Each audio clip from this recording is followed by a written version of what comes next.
T V S motor സോളിൽ പുതിയൊരു engine അവർ കൊണ്ടുവന്നിട്ടുണ്ട്. അപ്പോൾ അതിൻ്റെ ഒരു ഡീറ്റെയിൽ ആയിട്ടുള്ള വീഡിയോ ആണ്. ആ ഒരു എഞ്ചിൻ ഏത് ബൈക്കിനായിരിക്കും വരാൻ പോകുന്നത്, അതിൻ്റെ ഒരു ഫുൾ ഡീറ്റെയിൽഡ് വീഡിയോ ആണിത്. ഈ ഒരു എഞ്ചിൻ്റെ പേര് ടി വി എസ് കൊടുത്തിട്ടുള്ളത് RTX T4 എന്ന് പറഞ്ഞിട്ടാണ്. ഈ ഒരു പേര് നമ്മൾ കുറച്ച് മുമ്പേ കേട്ടതാണ്. ടി വി എസ് ഒഫീഷ്യലായിട്ട് ഒരു ട്രേഡ് മാർക്ക് നെയിമൊക്കെ രജിസ്റ്റർ ചെയ്തിട്ടുണ്ട് RTXൻ്റെ.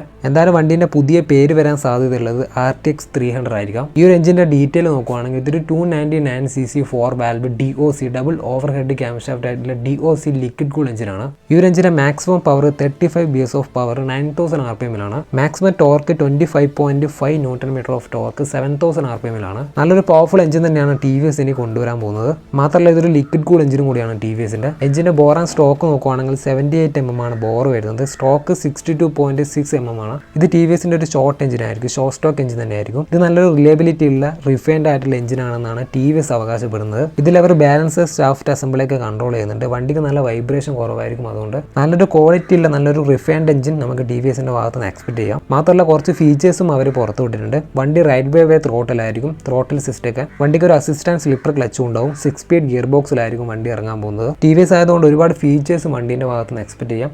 Dual channel ABS USD fork, traction control, ride by wire throttle, TFT meter console, Bluetooth connectivity, 10x10 navigation, cruise കൺട്രോളൊക്കെ വണ്ടിക്ക് വരുന്നതായിരിക്കും. ഇനി ഈ ഒരു എഞ്ചിൻ ഏത് മോഡലിനായിരിക്കും, ഏത് സെഗ്മെന്റിൽ വരുന്ന ബൈക്കിനായിരിക്കും അവർ കൊടുക്കാൻ പോകുന്നത് നോക്കാം. ടി വി എസിൽ ഇപ്പോൾ ഒരു നിയോ റെട്രോ സ്റ്റൈലിൽ റോണിൻ 225 ഉണ്ട്.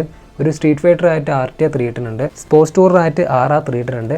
ഇപ്പോൾ ഓൾമോസ്റ്റ് എല്ലാ സെഗ്മെന്റും ടി വി എസിൽ വന്നു കഴിഞ്ഞെങ്കിലും ഒരു സെഗ്മെൻറ്റ് മാത്രം അവിടെ ഒരു ബ്ലാങ്ക് ആയിട്ട് നിൽക്കുന്നുണ്ട്. അത് അഡ്വഞ്ചർ സെഗ്മെൻ്റ് ആണ്. ആ ഒരു അഡ്വഞ്ചർ സെഗ്മെൻറ്റിൻ്റെ ഒരു വിടവ് നികത്താൻ ടി വി എസ് പോകുന്നതാണ് നമ്മൾ വിചാരിക്കുന്നത്. ഈ ഒരു RTX D4 engine T V എസിൻ്റെ അഡ്വഞ്ചർ ബൈക്കിനായിരിക്കും അവർ കൊടുക്കാൻ പോകുന്നതെന്നാണ് പറയുന്നത്. സ്ട്രോങ് ആയിട്ടുള്ള റൂമേഴ്സ് വരുന്നുണ്ട്. കുറച്ച് മുമ്പ് തന്നെ RTX എന്നുള്ള പേരിൽ ടി വി എസ് ഒരു പേറ്റന്റ് രജിസ്റ്റർ ചെയ്തതാണ്. ബാക്കി എല്ലാ സെഗ്മെന്റ് ഉള്ളതുകൊണ്ട് തന്നെ ടി വി എസിൻ്റെ ഇല്ലാത്ത സെഗ്മെന്റ് ആയിട്ടുള്ള അഡ്വഞ്ചർ സെഗ്മെന്റ് ആയിരിക്കും അവർ കൊണ്ടുവരാൻ പോകുന്നത്. ടി വി എസിൻ്റെ ഒരു അഡ്വഞ്ചർ ബൈക്ക് വന്നാൽ അടിപൊളിയായിരിക്കും. നല്ലൊരു ഫീച്ചേഴ്സ് ഉണ്ടാവും. മാത്രമല്ല നല്ലൊരു പ്രൈസിങ്ങിലായിരിക്കും, നല്ലൊരു ബിൽഡ് ക്വാളിറ്റി ഒക്കെ വണ്ടിക്ക് ഉണ്ടാവും. എന്തായാലും ഈ ഒരു എഞ്ചിൻ വെച്ചിട്ട് ചിലപ്പോൾ 2 മോഡൽ അവർ കൊണ്ടുവരാൻ സാധ്യതയുണ്ട്. 2025 ഈ ഒരു എഞ്ചിൻ വെച്ചിട്ട് പുതിയ bike T V S officially launch ചെയ്യാൻ പോകുന്നത്. വണ്ടീൻ്റെ പ്രൈസിൻ്റെ ഡീറ്റെയിൽ ഒന്നും ഇതുവരെ ഒന്നും പുറത്ത് വന്നിട്ടില്ല. എത്ര പ്രൈസ് ആവുന്നുള്ള കാര്യമൊന്നും കൺഫേം അല്ല.